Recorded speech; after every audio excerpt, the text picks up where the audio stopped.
En un mundo de censura y de escasa libertad, nace una iniciativa. Foros, debates, opinión, política. Pulso, liderando desde la opinión. Es Pulso, sociedad política. Bienvenidos todos a esta nueva emisión de Café con Pulso. El día de hoy estaremos hablando sobre una de las problemáticas más relevantes que viven los niños y adolescentes del campo, y es el difícil acceso a la educación rural. Para esto nos acompaña el magíster Raúl Rolando Castro. Bienvenido, magíster. Muchas gracias, un saludo muy especial para todos ustedes, para los compañeros de trabajo, para la gente que nos sigue, y estamos disponibles para poder conversar sobre estos temas tan importantes y apasionantes como lo es la educación en el municipio de Ocaña. Muchas gracias por estar aquí. Raúl Rolando Castro es comunicador social de profesión y magíster en políticas públicas y desarrollo con una amplia experiencia en cargos públicos.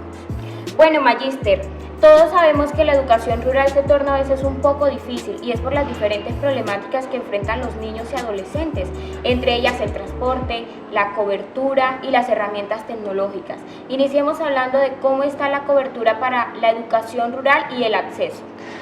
Nosotros en el municipio de Ocaña contamos con 99 sedes rurales distribuidas en los diferentes corregimientos, muchas de ellas adscritas a 3 centros educativos rurales y a 3 instituciones educativas. Centros educativos rurales como Buenavista, Llano de los Alcaldes y Pueblo Nuevo, e instituciones educativas que tienen un radio de acción importante en la zona rural como Aguas Claras, Tecnológico Carlos Hernández Yarur en el corregimiento de La Ermita y el Instituto Edmundo Velázquez en el corregimiento de Otaré.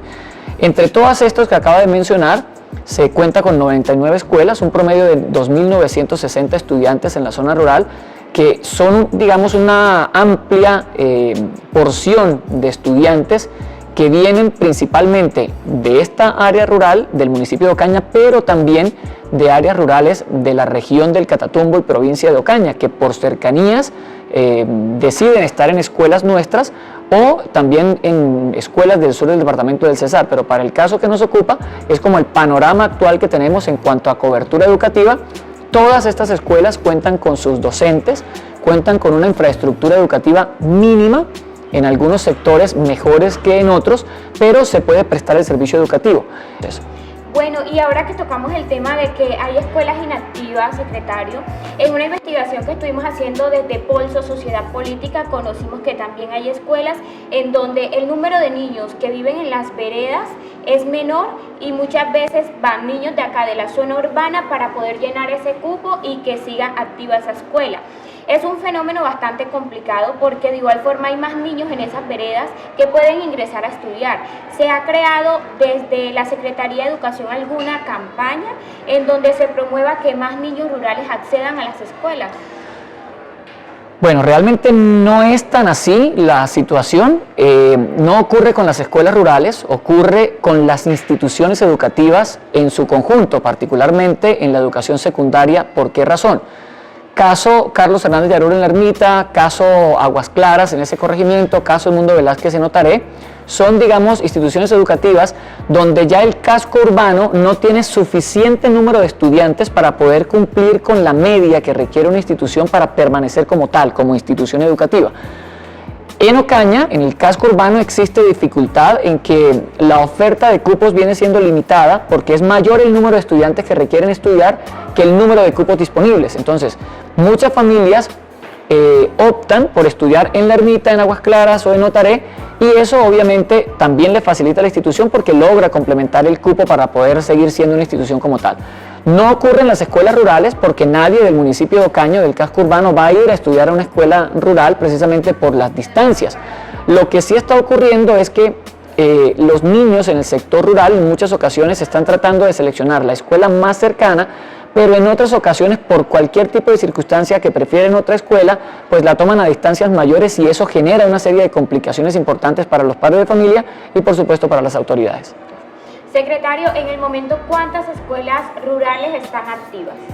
Tenemos en total 99 sedes rurales, tenemos 97 de ellas activas. En el corregimiento de Otaré tenemos 2 que se encuentran inhabilitadas, y cuando hablamos de inhabilitadas es momentáneo, quiere decir que en el momento en el que esa escuela cuando se haga, digamos, el inicio de las inscripciones, pueda tener estudiantes, se habilita nuevamente con el docente que venía laborando. Pero en este momento esas que se encuentran inactivas es porque una vez finalizado todo el proceso de matrículas, no llegó ningún niño de la vereda, ya crecieron, ya pasaron de pronto a secundaria o simplemente no quieren hacer parte del sistema educativo, entonces por sustracción de materia el docente es reubicado en otro sector y la escuela queda momentáneamente suspendida hasta que pueda tener un número mínimo de estudiantes para trabajar. Listo, secretario, lo invito a que probemos el café que Muchas nos gracias. trae hoy el programa. Polso, liderando desde la opinión.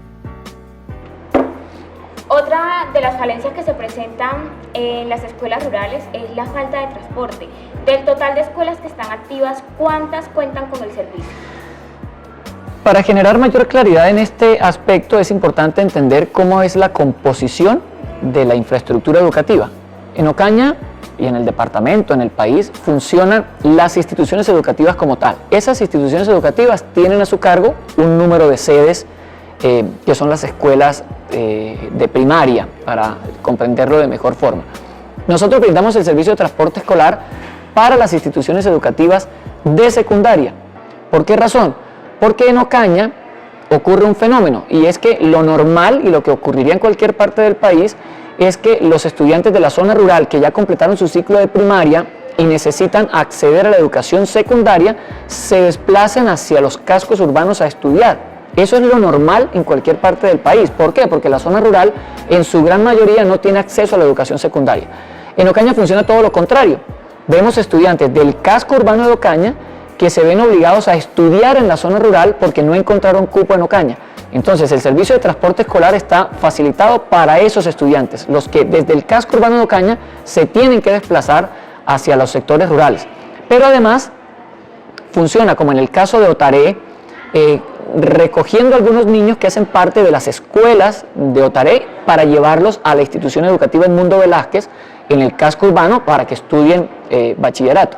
Eso es fundamentalmente cómo se trabaja el transporte escolar en el municipio de Ocaña. Lo hace muy costoso porque obviamente las distancias a recorrer diariamente son muy largas, y eso, pues, digamos, genera unas dificultades económicas bastante importantes para el municipio de Ocaña, que este año, por ejemplo, invirtió en una primera etapa 600 millones de pesos, con un refuerzo adicional de la Gobernación del Norte de Santander por 130 millones, lo que quiere decir que fueron 730 millones de pesos que se invirtieron este año en transporte escolar.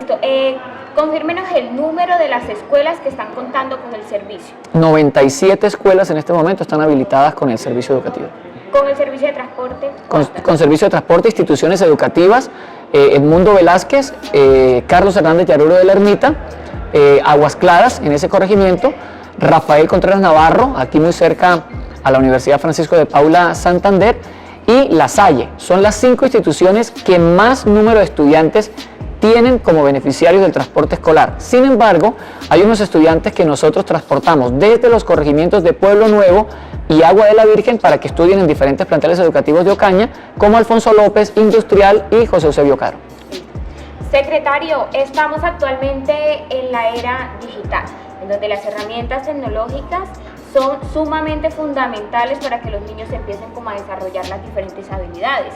Y esto es algo que la mayor parte de las escuelas rurales no tienen. ¿Por qué? Nosotros fuimos, como ocañeros, de los principales perjudicados con esa famosa polémica del contrato de centros poblados del MINTIC, porque Ocaña tenía beneficio en corregimiento de Otaré, en el corregimiento de Buenavista, en el corregimiento de Pueblo Nuevo, y como fue un contrato que se siniestró y todos ustedes conocen lo que ocurrió, pues las escuelas se quedaron prácticamente con las antenas, con la infraestructura, pero sin la conectividad. Algunas de ellas han hecho algunos esfuerzos particulares con recursos propios de la institución para tratar de acceder a Internet, pero recordemos que las distancias en Ocaña no es fácil que pueda llegar el Internet a sectores apartados. Tendría que ser un Internet satelital, pero hoy en día los costos y lo hacen bastante complicado. Sin embargo, hemos podido contar con servicios como Vive Digital, como los diferentes programas que se han lanzado, para que se puedan tener por lo menos algunos puntos de conexión mínima en los diferentes corregimientos. El problema radica en que el gobierno nacional en muchos de estos sectores no le ha hecho mantenimiento, no ha hecho seguimiento, y cuando salen, digamos, de funcionamiento no existe una persona que pueda generarles nuevamente la respuesta o digamos, el arreglo, recomponer estas situaciones, y eso pues hace mucho más complejo el acceso de Internet.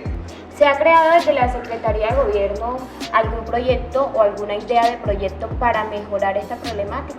Sí, nosotros cuando estábamos en pandemia habíamos formulado una iniciativa con una empresa proveedora de Internet local para ubicar antenas en diferentes puntos del municipio de Ocaña y en algunos sectores rurales hasta donde podía llegar la señal, para poder entregar Wi-Fi completamente gratis a estos estudiantes en época de pandemia. Una vez superada la crisis de la pandemia y que retornó a la normalidad, pues lamentablemente ese tipo de proyectos quedó hecho a un lado, pero sí hemos venido tratando de insistir con la Universidad Francisco de Paula Santander, que es un gran apoyo para todos los procesos en el municipio de Ocaña, de revisar la manera de cómo podemos irradiarle, cómo podemos llegarle con conectividad, por lo menos a los sectores hasta donde sea posible, los más cercanos en materia rural. Polso, liderando desde la opinión. Hemos conocido que son varias las problemáticas que enfrentan los niños y adolescentes de la zona rural, siendo la educación un derecho fundamental. Por lo que es importante que las entidades gubernamentales se concienticen de esto y creen unas políticas que beneficien directamente a las zonas rurales, secretario. Es importante, indudablemente el reto que tiene la educación en Colombia, en medio de muchas complejidades, es fundamentalmente cerrar esa brecha con el sector rural. Hay dos situaciones muy importantes. Una es el tema de acceso. En la zona rural sí hay acceso a la educación, o sí hay posibilidades de educación. El problema está en que la zona rural nuestra es demasiado dispersa, entonces en ocasiones a las familias, por muy cercana que le quede una escuela, aparentemente es lejos. Entonces eso complica de pronto a veces la posibilidad de que un padre de familia deje de trabajar por llevar a su hijo hasta la escuela, y eso, digamos, lo convierte en uno de los principales retos a superar en el país. ¿Cómo podemos nosotros acceder de forma mucho más práctica, más cercana a los estudiantes rurales? Y lo segundo es que, aunque ellos tengan la escuela y puedan acceder a la escuela, no tienen las mismas posibilidades que tienen los estudiantes del sector urbano. No tienen una buena conectividad, no tienen una infraestructura educativa acorde a todas sus necesidades, no cuentan con escenarios, por ejemplo. El campo y el monte pues es su espacio de diversión, pero no cuentan con escenarios que realmente les posibiliten a ellos la práctica de algún tipo de deporte. Y adicional a ello, se trabaja bajo un modelo donde el docente pues es el que tiene que orientarle todo el proceso educativo.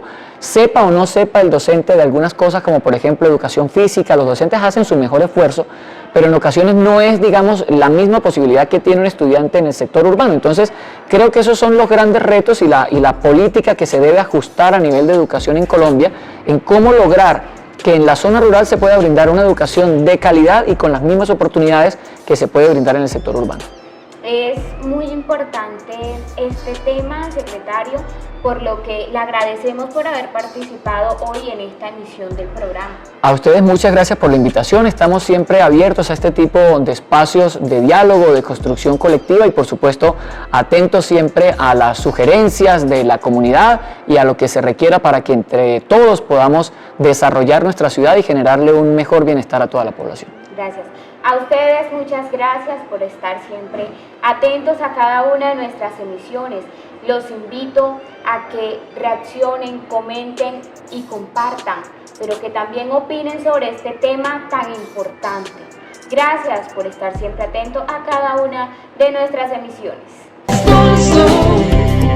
Sociedad política.